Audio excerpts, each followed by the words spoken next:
Hi, enjoy listening.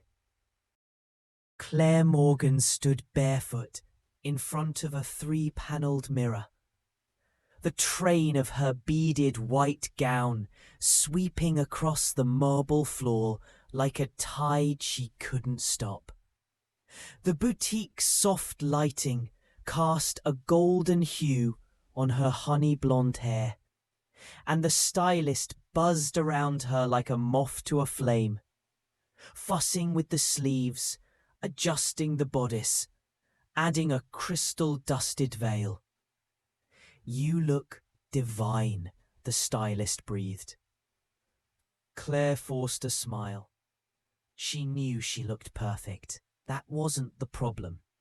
Her heart, however, pulsed with the mechanical rhythm of the wedding march, ceremonial, hollow, and timed to someone else's expectations. She had everything.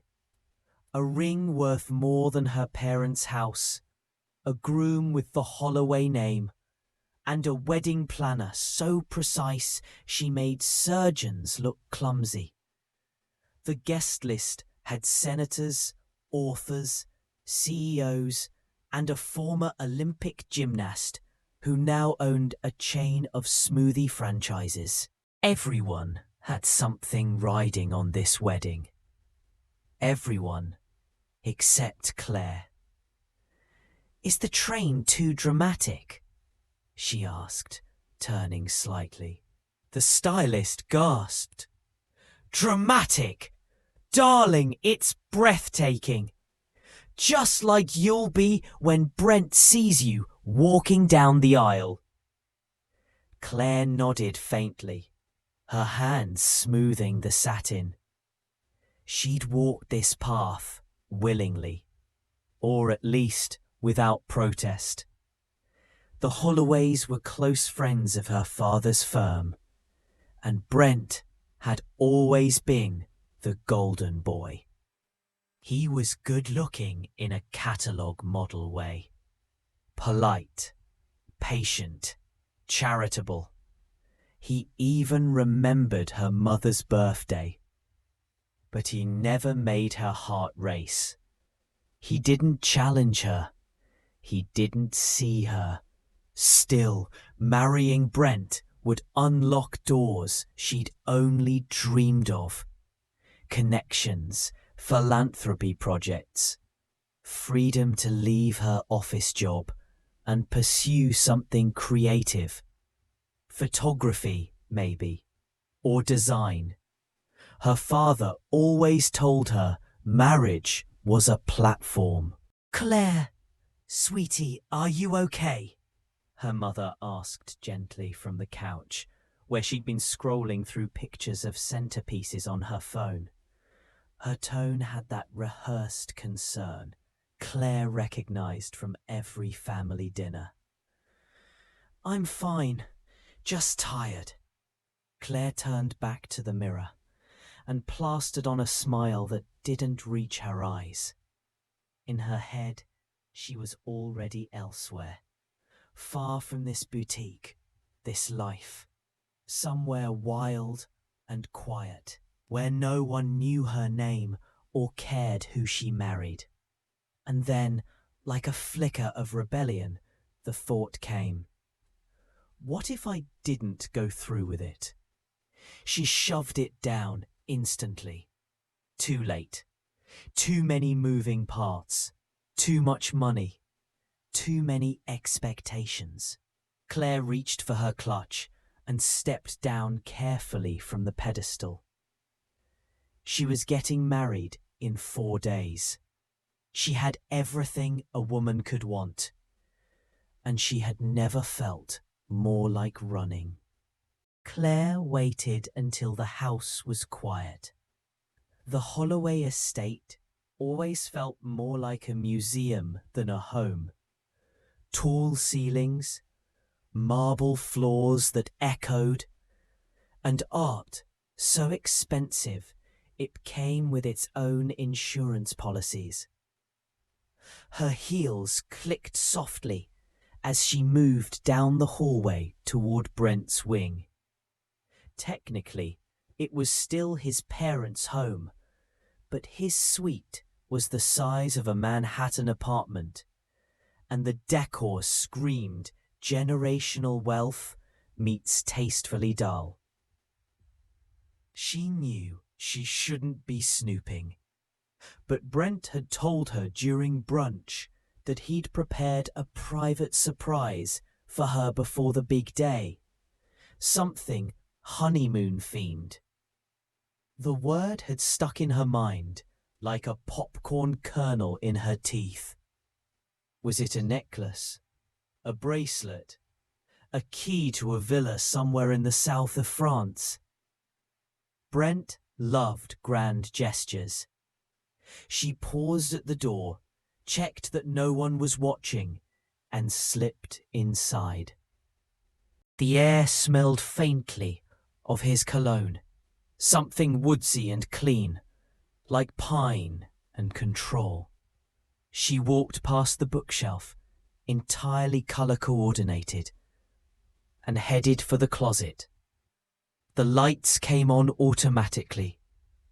Inside hung his tuxedo for the wedding, custom-tailored, perfectly pressed.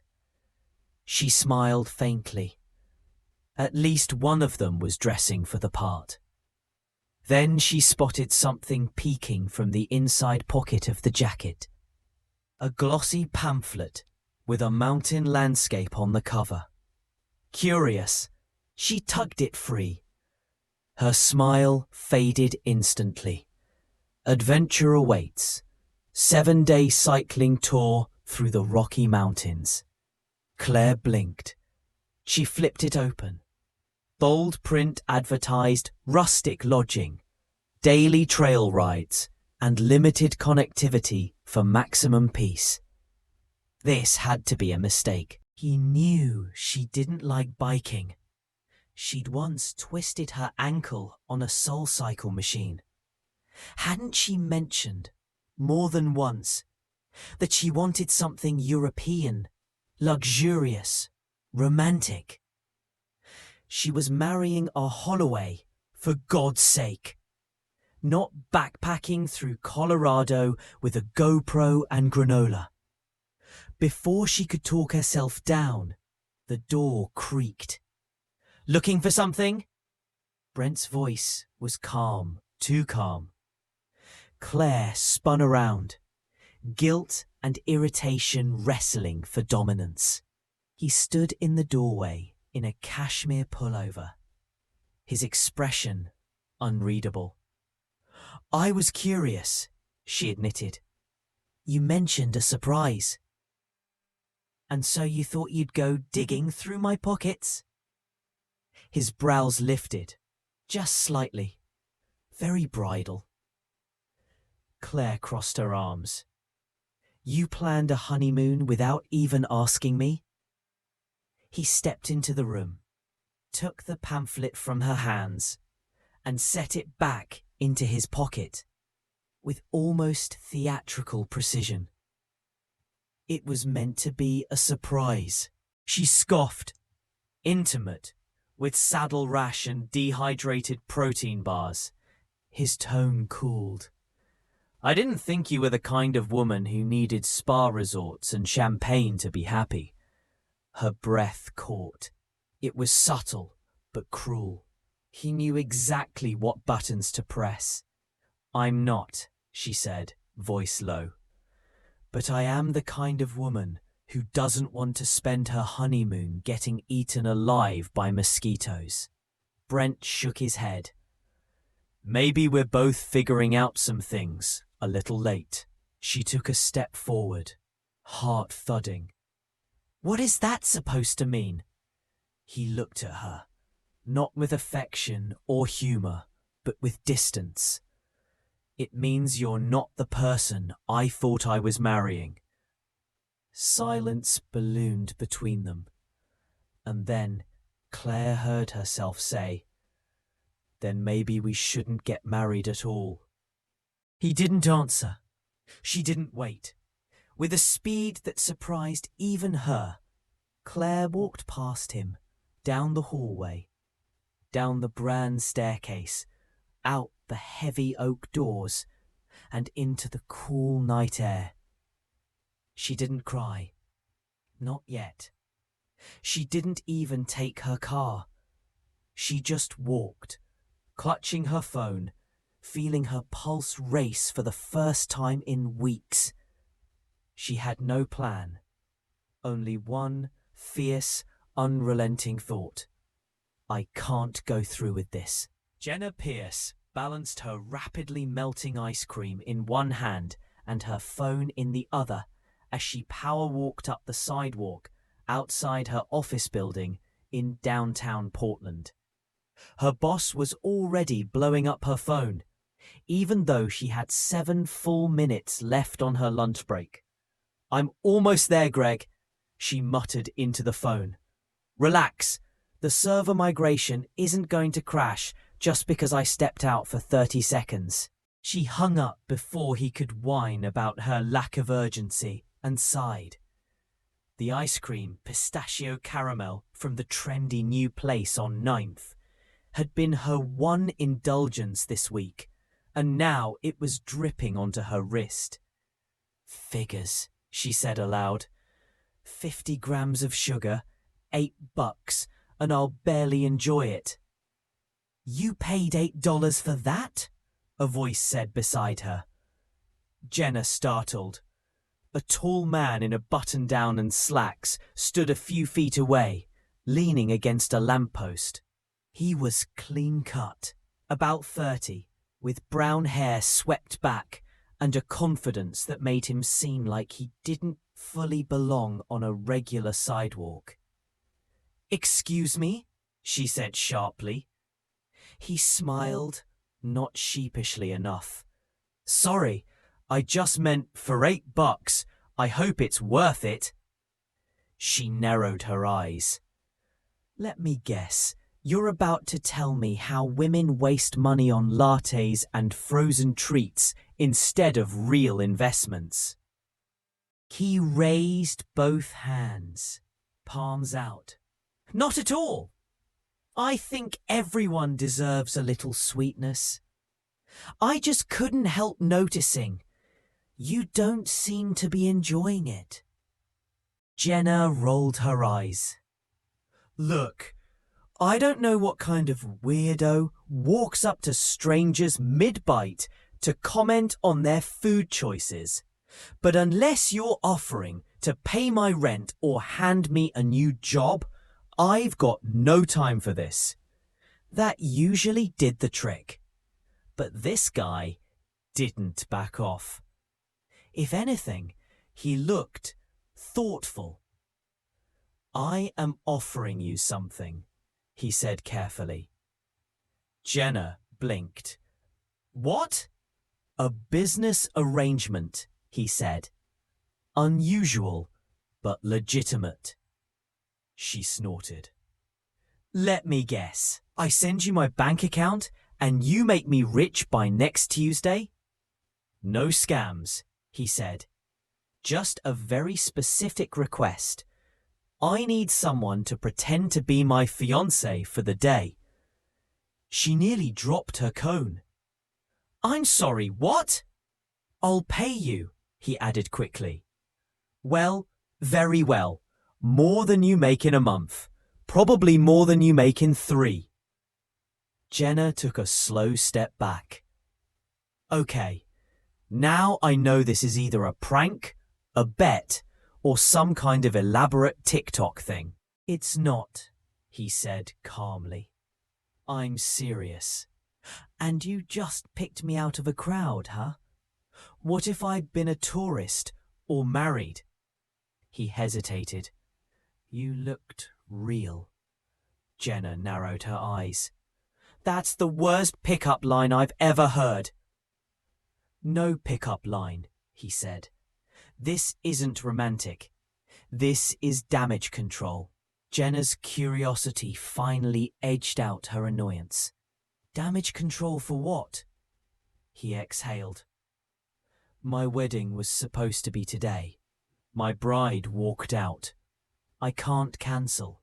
Not with the people who are already at my parents' house, sipping champagne, expecting a ceremony. Jenna stared at him. Your actual wedding? He nodded once. And I need someone to stand in. Just for the day. Just to keep up appearances. She laughed. A full, belly-deep laugh that echoed off the building behind her. Oh, wow. That is rich. You need a fake bride. And I'm just supposed to say yes? Slip into some borrowed heels and save the day? I'll pay for your time. And your silence, he said. You'll get the dress, the car ride, the toast, all of it. Just no actual marriage. No paperwork. We pretend, then part ways.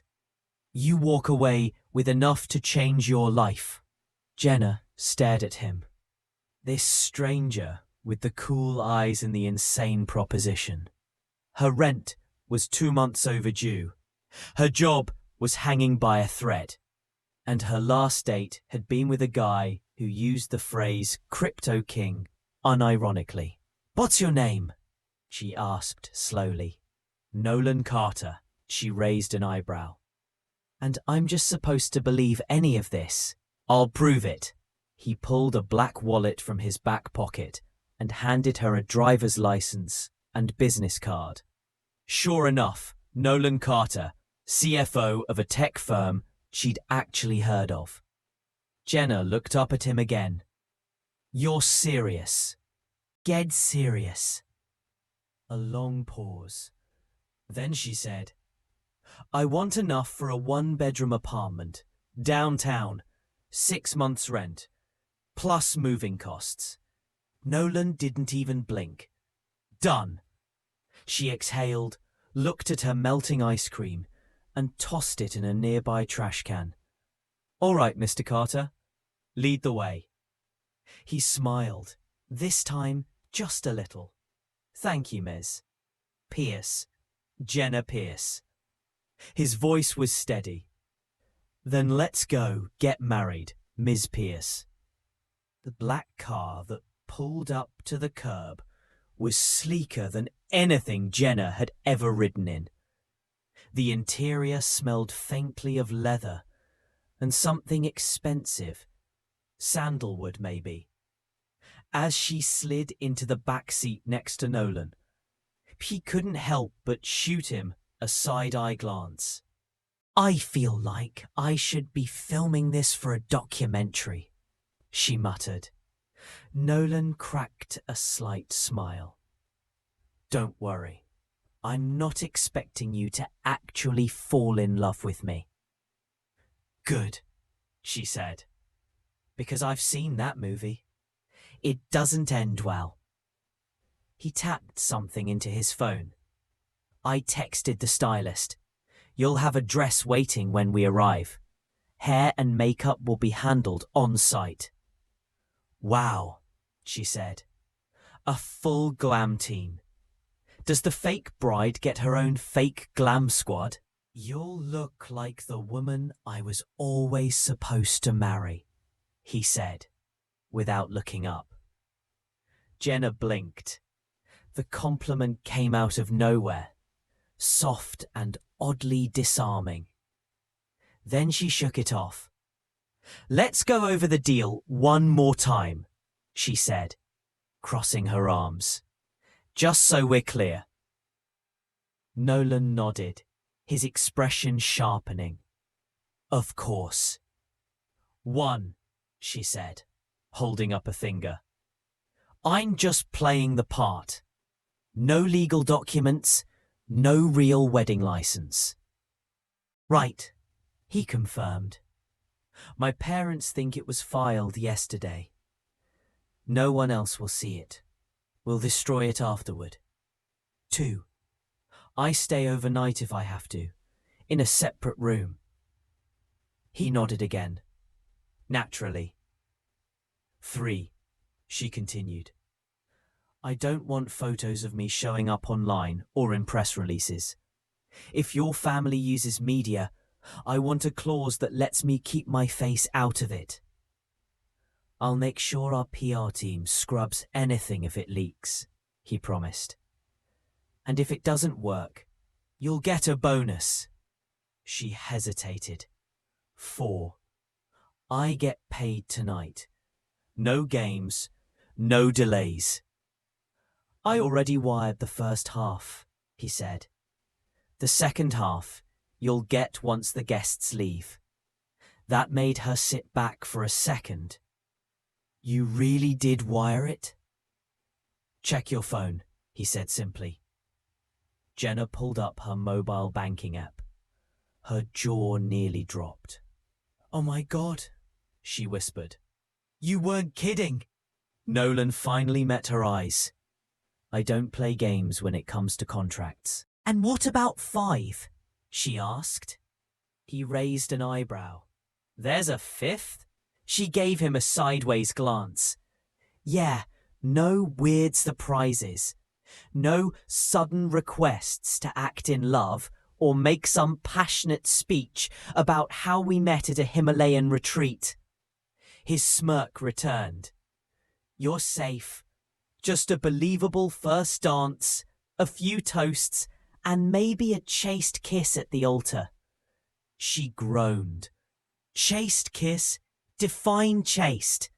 3 seconds, soft lighting, minimal tongue. Jenna rolled her eyes. Great. That's not awkward at all. They both laughed, briefly but genuinely. Then the car pulled into a private driveway, winding through towering pines. The Holloway estate loomed up ahead like a New England manor house out of a magazine. White pillars, manicured gardens, waiters milling around with silver trays.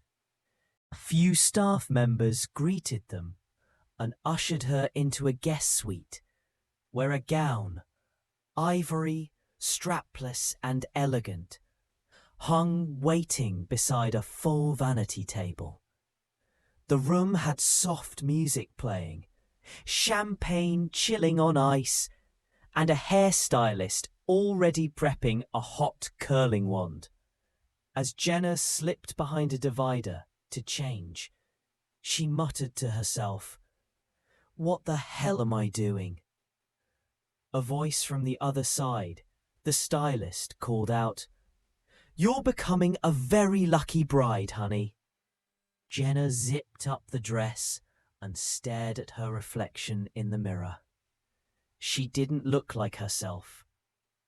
She looked like the version of herself she used to dream about as a kid, before life became bills, bus passes, and heating pads for stress-induced neck pain.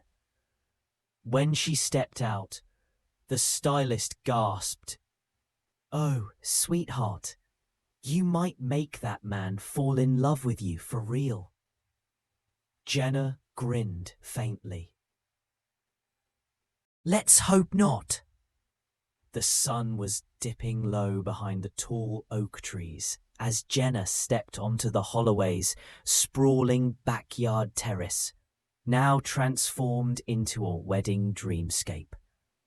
White rose petals lined the aisle, strung lights twinkled above like stars caught in a net, and a classical quartet played something soft and romantic that Jenna couldn't name. Dozens of impeccably dressed guests turned to look at her, and for the first time in years, Jenna froze. They didn't know she was a stand-in. They didn't know this entire moment was a performance, like a scene out of a high-budget rom-com with no audience besides her bank account. And yet, here she was, center stage, dressed in a gown more expensive than her student loans. Her hand tightened slightly around the bouquet. Then she saw him. Nolan stood at the end of the aisle in a tailored navy tux, looking like he belonged on the cover of a business magazine. But more than that, his expression, calm and sincere, made it suddenly bearable to take that first step. One after the other, she walked. With every step, her nerves twisted tighter, but her face stayed steady. She gave the small, polite smile she'd perfected from years of customer service jobs. Not too giddy, not too cold. Just enough to say yes, this is my dream. When she reached him, Nolan leaned close and whispered, "You look incredible." Jenna didn't miss a beat. "You better believe I do. I charged your card like I meant it." The officiant, a judge Nolan's father had known for decades, launched into the ceremony, reading from notes with professional warmth. Jenna tuned out most of it. Her mind wandered, hyper-aware of the curious glances from guests, the floral perfume in the air, the little tremble in her hand as Nolan took it in his. When it was time for the vows, Nolan cleared his throat. "Jenna, when I met you, well, technically, it was about 2 hours ago," he said, earning a polite laugh from the crowd. But sometimes life throws you curveballs, and if you're lucky, you find the kind of person who catches them with grace. I can't imagine standing here with anyone else. Jenna blinked. She hadn't expected him to be so natural. Now all eyes turned to her. She swallowed. "Well," she said, smiling faintly, "they say love at first sight is a myth. But trust?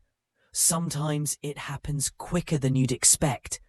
Nolan, thank you for catching me mid-meltdown and turning it into a fairy tale, even if it's only for today." More laughter. A few sentimental sighs. Then came the moment, the kiss.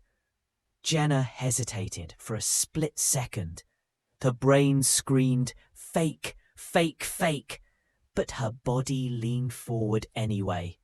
Nolan's lips were warm and soft, not demanding, not awkward, just careful, kind. 3 seconds. When they pulled apart, the quartet struck up the recessional, and the guests burst into applause. But as they walked back down the aisle, hand in hand, Jenna whispered under her breath, "Tell me that's the hardest part." Nolan chuckled. "You've clearly never danced in front of 150 people before." She groaned. "You owe me dessert. A lot of it." The reception went on for hours. There were speeches, heartfelt, long-winded, and occasionally drunken. Jenna had to smile through a slideshow of childhood photos of Nolan and his beloved bride, clearly thrown together last minute by his mother. There was a first dance, during which Nolan whispered the steps to her so she wouldn't trip. There were kisses, dozens of them, encouraged by the crowd's relentless chanting of "kiss, kiss, kiss," and Jenna kissed him, over and over, for show. At least that's what she told herself.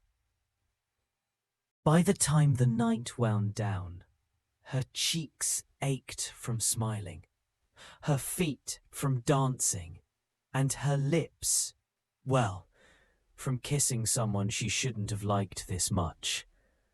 Nolan leaned toward her and said quietly, "Want to escape?"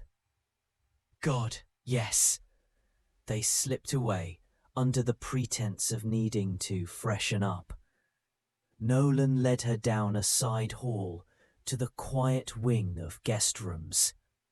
He opened the door to a small suite prepared just for her. Pale blue linens, a nightgown folded neatly on the bed, a small box of chocolates on the pillow. "I promised separate rooms," he said softly. Jenna nodded. "Thanks for keeping your word." She paused in the doorway. Her fingers brushed the fabric of the wedding gown, as if reality might leak through the seams. "Hey," she added, looking back at him, "that wasn't the worst night of my life." Nolan smiled, slower now. "That's the nicest thing anyone said to me on my wedding day." He turned to leave, and Jenna, still in her dress, watched the door close behind him, wondering how a fake wedding could feel more real than any date she'd ever been on. Sunlight spilled across the soft blue bedding, catching dust motes that danced like secrets in the still air. Jenna blinked awake, momentarily disoriented by the opulence around her. The velvet curtains, the crystal water carafe, the gold-accented wallpaper. She was in the Holloway estate, not the dream. Not a movie set, but an actual mansion with enough rooms to get lost in.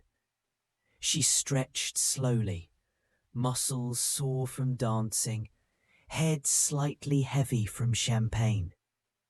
For a brief flickering second, she forgot the night was pretend. Then the memory of the kiss came rushing back, and her stomach flipped. It wasn't the kiss itself, it was the way it lingered.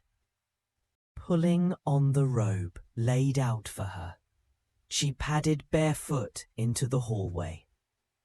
The place was unnervingly quiet for the morning after a wedding. She expected laughter, clinking coffee cups. Maybe Nolan's mother directing caterers like a general after battle. Instead, it was still. She found Nolan in the kitchen.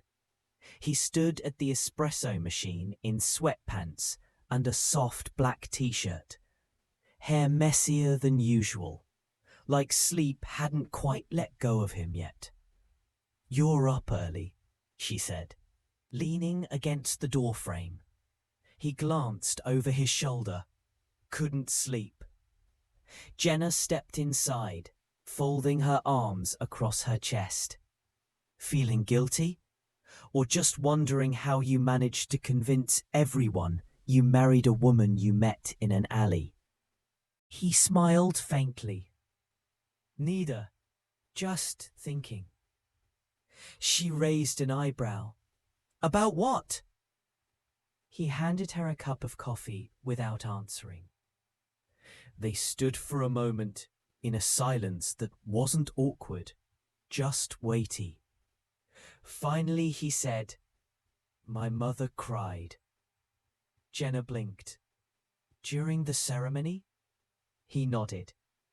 "Said she'd never seen me look so relaxed, so happy." Jenna swallowed. "And how do you feel about that?" He looked at her then, really looked. "I think you made it all too easy to believe." She laughed, maybe a little too quickly. "Well, you paid for the full fantasy." Nolan set down his coffee. "I meant it. You were incredible last night." Jenna looked away. Compliments from men usually slid right off her. Too rehearsed, too tactical. But Nolan wasn't like other men. He didn't flirt. He observed. And that unnerved her more than any pickup line ever could. "So what now?" she asked, voice steady. "Do I sneak out the back with my bag of cash? Or are there more photo ops to stage for your legacy?" He leaned against the counter. "We keep it quiet for a few weeks. Then we announce the annulment. Creative differences, irreconcilable schedules. It'll fade." Jenna nodded. "Got it. And the money?" He gave her a look. "Already in your account." She narrowed her eyes. "You really trust me not to blow this whole thing up? I think you're not the type to burn a bridge you just crossed." That gave her pause. She stared at him, heart thudding in a rhythm she didn't like. Unfamiliar, unscripted. There was something in his voice that wasn't about money or convenience anymore. Before she could answer, her phone buzzed. A text from her sister. "You didn't tell me you got married. What is going on, Jenna?" Her breath caught. She turned the phone around to show Nolan. "Looks like your PR team missed one." Nolan frowned. "That was fast." Another buzz. Then another. A flood of texts, calls, even a DM from an old co-worker. "Is that you with Nolan Holloway?" Jenna groaned. "I told you no media. I swear I had this under control." "Well, you don't anymore." He took her phone gently, scanning the notifications. "The post is from a guest. Someone must have tagged you by name." Jenna's pulse spiked. "This isn't what I signed up for." Nolan met her eyes. "I'll fix it." Her voice came quieter now. "You can't unpost the internet, Nolan." For the first time, uncertainty cracked through his polished calm. The lines of their arrangement were beginning to blur. In headlines, in whispers, and maybe even somewhere deeper, neither of them wanted to admit. By noon, Jenna's face was splashed across half a dozen gossip blogs. "Mystery bride. Nolan Holloway weds in secret ceremony. But who is she? From no one to Mrs. Holloway. The internet is obsessed with this Cinderella story." Was this the real reason the original wedding was called off? Jenna scrolled through headlines with a stomach full of acid and caffeine. Her inbox was on fire, her voicemail full, and the wedding photos, their wedding photos, were now viral. She was sitting at the edge of a velvet chaise lounge in the guest room, her laptop open and her blood pressure climbing. There were images of her smiling during the first dance, laughing during the cake cutting, kissing Nolan like it wasn't a lie. The internet was already spinning stories. Some called her a brilliant con artist. Others praised her for winning the billionaire.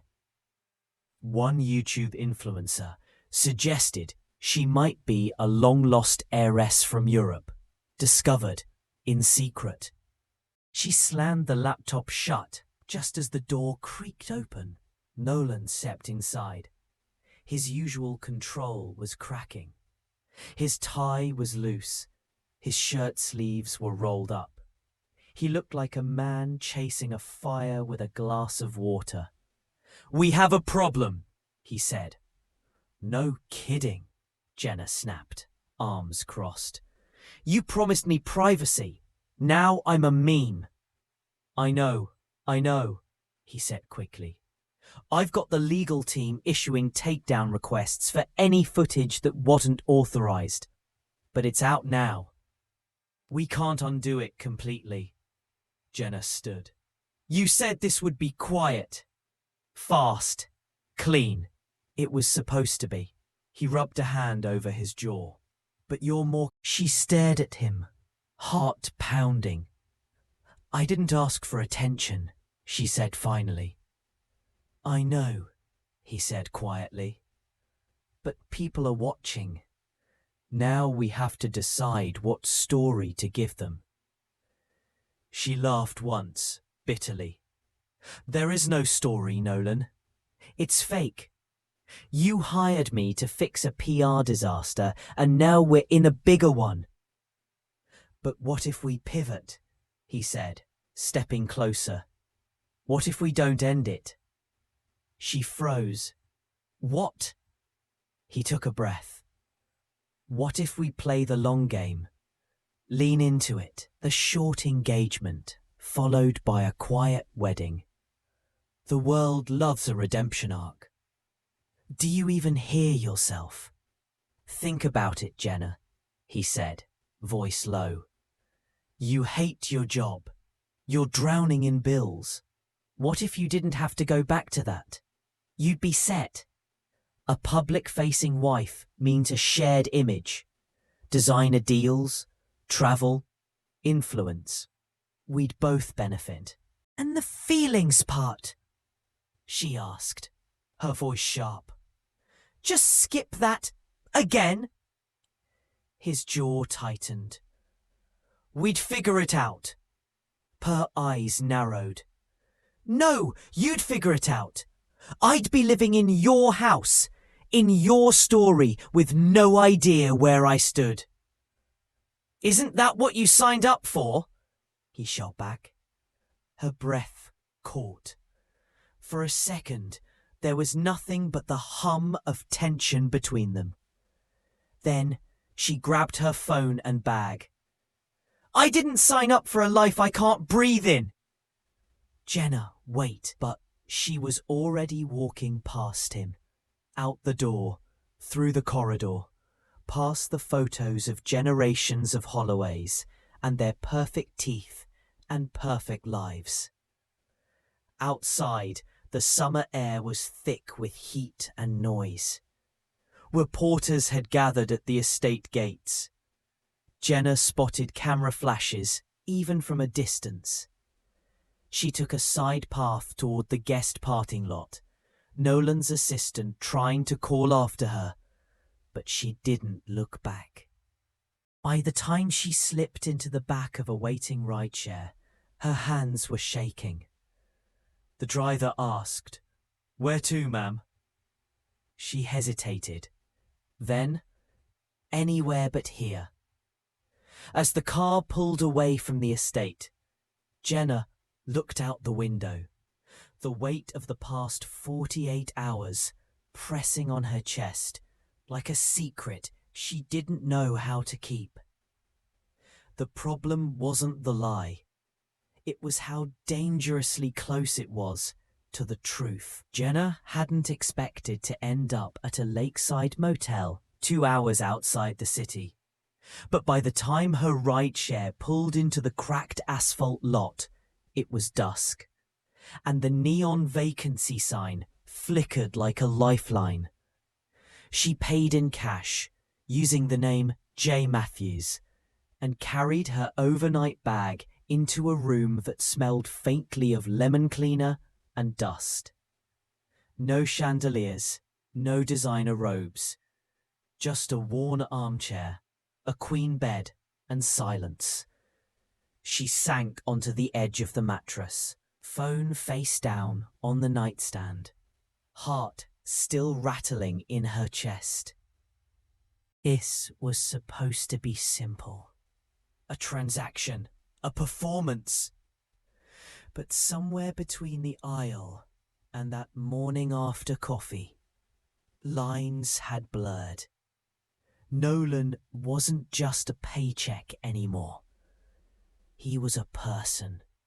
Complex, guarded, infuriatingly composed, but also unexpectedly kind, attentive, even gentle. And if she was honest with herself, brutally, uncomfortably honest, she'd felt something real when he kissed her at the altar. A knock startled her. She stood quickly. Nobody knew she was here. She opened the door a crack. It was Nolan. He was holding a takeaway bag in one hand and a small bouquet of sunflowers in the other. His hair was tousled, shirt rumpled, a far cry from the polished billionaire. She opened the door wider, but said nothing. "I brought tacos," he added, holding up the bag. "And the flowers were from a gas station, so adjust expectations accordingly." Against her better judgment, she stepped aside. Nolan walked in slowly, like he wasn't sure he was welcome. He set the bag on the small table and handed her the bouquet. Jenna stared at them. "These are my favorite." He looked surprised. "They are?" She nodded slowly. "Yeah, they're not delicate. They face the sun." A beat passed. Then he said, "I didn't come here to convince you of anything. I just wanted to say I'm sorry." She crossed her arms, guarded. "For what?" "For throwing you into a storm you didn't sign up for. For forgetting that you're not just part of my solution. You're a person with your own life.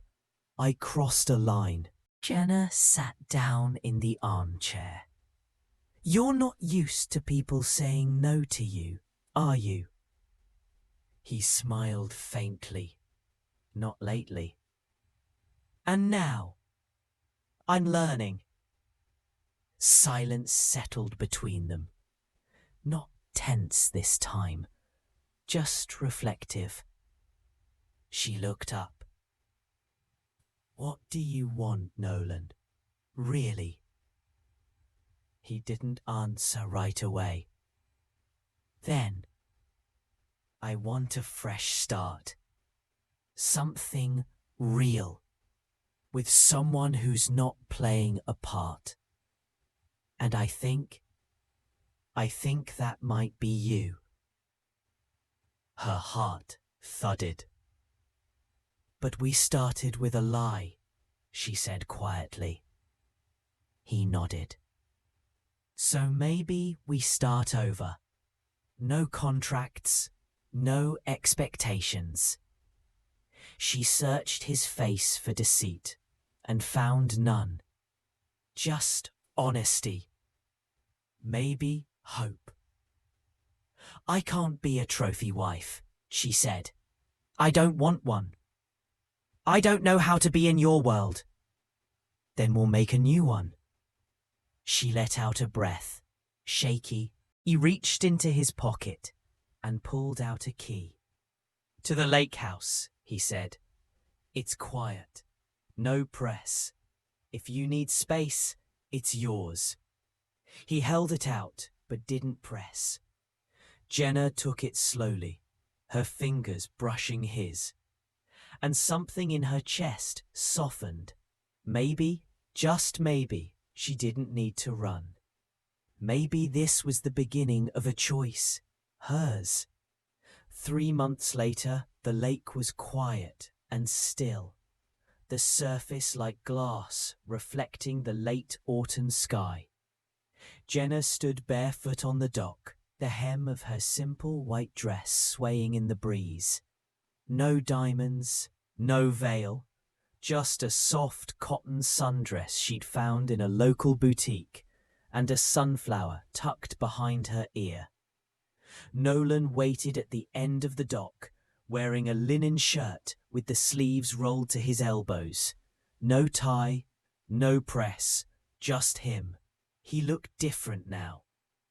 Not because of the clothes or the setting, but because of the way he looked at her. With no distance, no walls. They'd spent the past few months at the lake house, just being, walking in the woods, cooking together, talking long past midnight about things that had nothing to do with PR or image or expectations. They'd fought, too, about boundaries, about space, about trust, but they always came back to each other, not because they had to, but because they wanted to. Jenna stepped forward, her hand brushing his. "This time," she said softly, "no photographers." Nolan took her hands. "I choose you every day, even when it's messy, especially when it's messy. You make me feel real again." The kiss wasn't for an audience. It was for them. After the ceremony, they sat on the porch steps with cups of tea, their rings glinting in the fading light. Jenna looked over at him, resting her head on his shoulder. "Do you regret how it started?" she asked. "No," he said, "because it led me here." She smiled, eyes half closed. "I still don't fit your world. If you like the story, I would be very happy to have your support. Click the thumbs up. And to not miss new stories, subscribe and click on the bell. Thank you from the bottom of my heart, and all the best."